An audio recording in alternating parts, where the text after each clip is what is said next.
What's up, guys? Today we're going to be talking about inflation, and I've got two pieces of crazy news for you.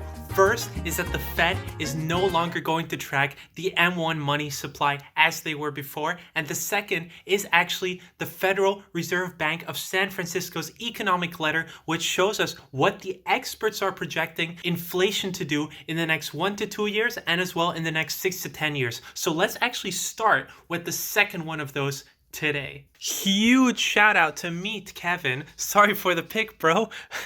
But please check out his video on this titled Fed Just Released New Inflation Report Details if you want a deeper dive into this. He actually called up the Federal Reserve for them to tell us about this graph that I'm going to be talking about right now because it was a little bit unclear. So huge shout out to him for actually doing that and calling the Fed. All right, let's go here. Well, This article is called The Disagreement About US and Euro Area Inflation Forecasts. And what's important is these graphs over here, which tell us the expectations for 1 year in the future. And what else is important is this graph here, which gives us 6 to 10 years for the US and 5 years for the Euro area. So let's go up to the 1 year projections. And you might be confused by this axis. Like, what the heck does this mean? Well, it means that they asked experts in 2016, and this was what inflation they expected to see within the next year. They asked them in 2017, and this is what they expected in the next year. They asked them in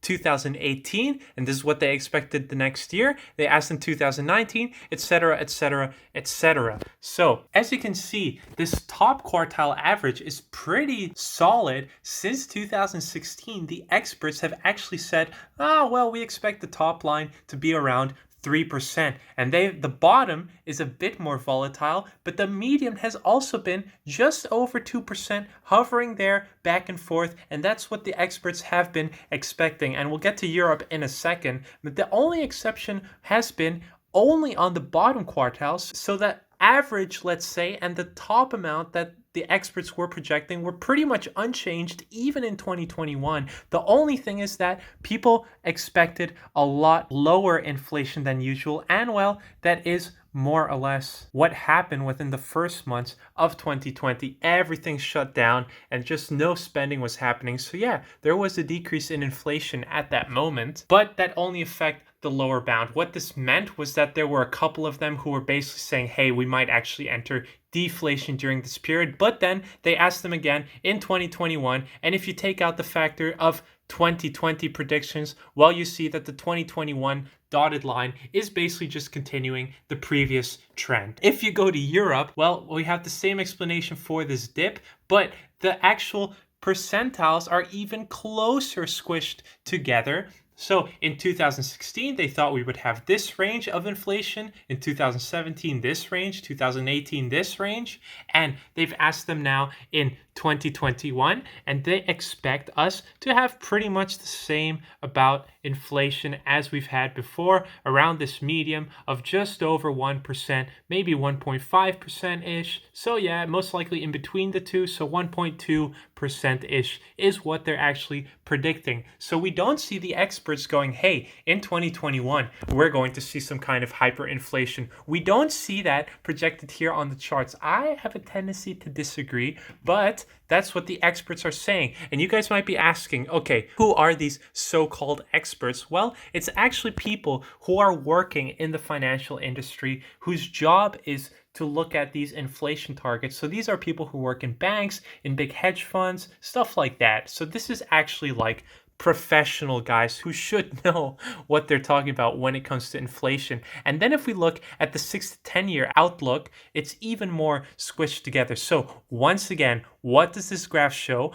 Well, it shows that in 2016, when these experts were asked, what do you think is going to happen in 6 to 10 years? They said, well, we expect inflation to be around this range. They asked the same question in 2017. They said this range. They asked the same question in 2020. They gave this range. And in 2021, this range. What you should take away from this is that there has been no significant change. So they do not expect an increase in long-term inflation within the next 6 to 10 years. They just don't expect it. They expect absolutely nothing to change. And it's the same kind of story with the euro area. It might have had a tiny little downtrend of like 0.1%, which is pretty much irrelevant, to be perfectly honest. But what this shows is that the experts are not expecting us to undergo a period of high inflation, not in the short term and not in the long term. But let me show you why I have a tendency to disagree. And there's two figures we need to look at. We need to look at the M1 and M2 money supply,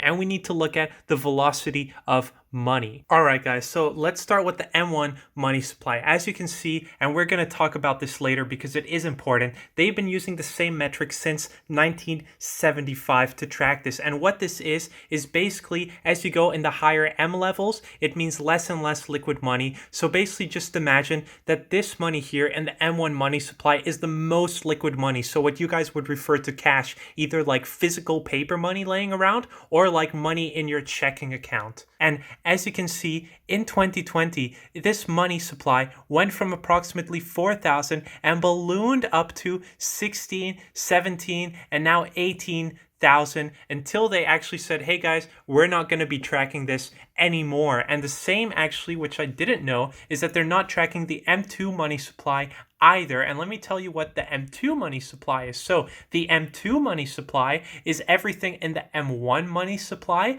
plus your savings accounts and short-term deposits, as well as money in money market funds. And so basically this just adds the layer of any kinds of savings accounts, but it doesn't really include any type of investments yet. So the M1 money supply is just your cash on hand in your checking account. M2 money supply is your cash that you have just laying around, plus any kind of savings account that you might have. And as you can see here, well, on the M2 money supply, this has also ballooned. So guys, if you thought the spending was out of control, well, now it's really getting out of hand. And when we have the next stimulus check hitting, well, we would see another huge spike up, because remember, this was a $2 trillion stimulus check that actually caused this massive vertical line. Well, we would see another one like that. So it's no wonder that all of a sudden, after approximately 50 years, closer to 45, but let's say 50 years, they decided, hey, we're not going to use that definition anymore, and we actually suggest this updated new definition. The same thing happened with inflation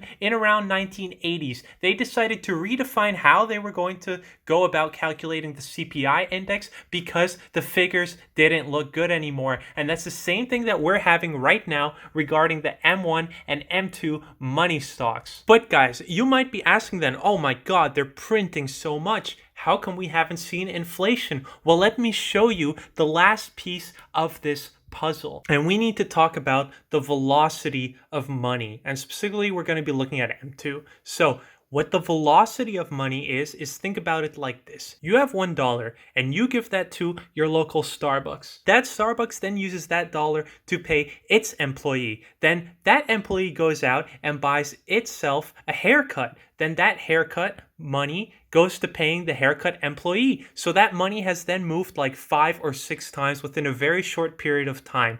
But now that everybody is at home, people just aren't going out and spending money, which means that $1 is circulating much less within an economy in a certain given time frame, right? So if you say, I don't know, within 2 months, usually $1 changes hands 5 times, well, now it's changing hands like 1.5 times. So that's basically how you need to understand the velocity of money. And as you can see, since 1960 even, this has been, well, pretty constant. There was a bit of a spike here around the 1995 times, but it's pretty much hovered between 1.7-ish% all the way up to 2.2%. However, since the Corona crisis, we have had a huge drop down all the way to about 1.1%, which is massive. Just look at this line. This is a huge decrease in the velocity of money. If I were to give you the percentage amount, and let's take it from here, 2019, right back when everything was still normal. So if we compare the velocity of money from there to where it is now, well, the formula for that works out to look like this: 1.46 minus 1.13. I'm just grabbing data points from here. It was like 1.46,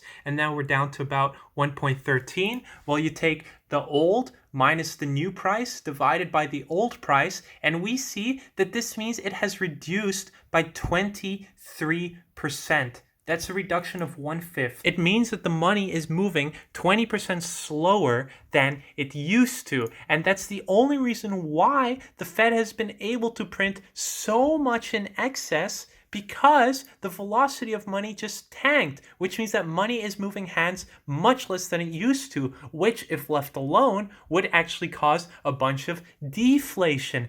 But they counteracted this with an appropriate amount of spending. Now, guys, this is not sustainable, because if the world opens back up and they keep printing like this, well, that's the moment that we're going to see inflation. However, I think that if you assume in the good kindness of people and that they actually do act within everybody's best interest, which, is debatable or not, but if you assume that in general the world does move in that direction, well, we're not going to see any more stimulus plans as soon as this velocity of money starts to take back up, because that would lead to hyperinflation, or at least very high inflation, numbers that we haven't seen for a couple of decades. So this is the only reason why they're able to print so much without causing inflation at the moment. So guys, when the world opens back up and people have all gotten their vaccines and governments are really starting to reopen everything, which is still probably a year away, because once again in Europe, we have a huge new wave of lockdowns, but